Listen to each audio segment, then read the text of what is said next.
Mga mi, kakain na po tayo.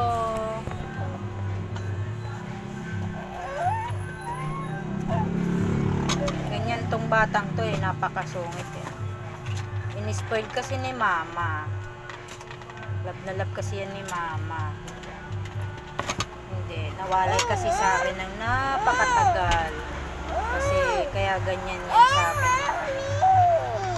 Don't touch me. You always blame me ah. Always blame mommy ah. Don't blame me. Tapos meron tayo dito punasan. Para hindi mapanis ang ating bago. Aray! Sumusobra ka na!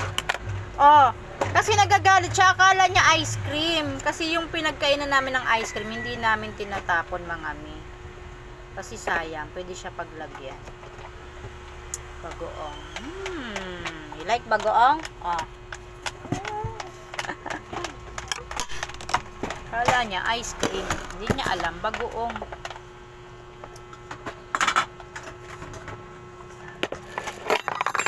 Oras na ba? Malilate ka na sa school, Joy.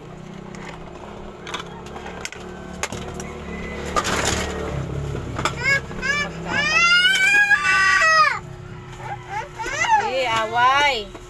Hindi kinakarapipit. Ano ko? Meron tayo dito maliliit na isda.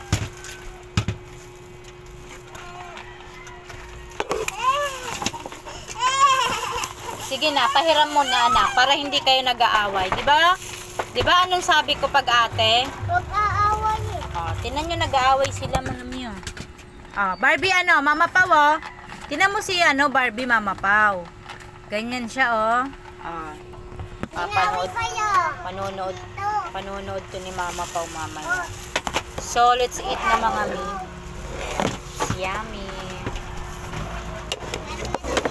Itsura ko oh. Gabi, darang na yung mukha ko. Kanina ba ako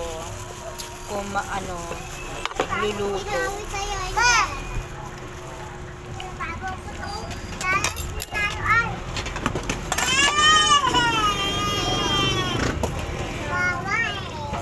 Para sa mga nagmamahal dyan, kaya nyong gumawa ng baby, dapat kaya nyo rin magtrabaho bilang isang mami. Kasi 1 or 2 or more na magkaroon ka ng baby, kahit 1 pa yan, parehas lang yung pagod at mararanasan mo bilang isang ina. Kailangan marunong kang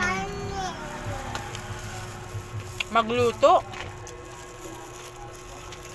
Kailangan mo yun. Kasi ang mga